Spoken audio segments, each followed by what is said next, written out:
rw'akazi ruzodushikana muri Zambiya ahantu hitwa Livingstone.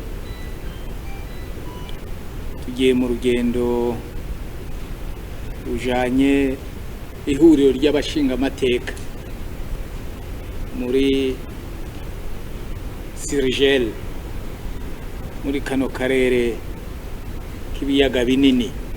Iyo nama rero y'Abashingamateka igiye kurabira hamwe ivyakozwe muri manda y'uhejeje ikiringo, umunyamabanga mukuru ahejeje ikiringo muri ryo huriro ry'Abashingamateka bo muri ako karere.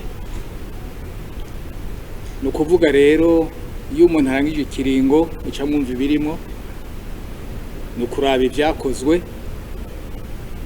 hanyuma abantu bagashira ku munzane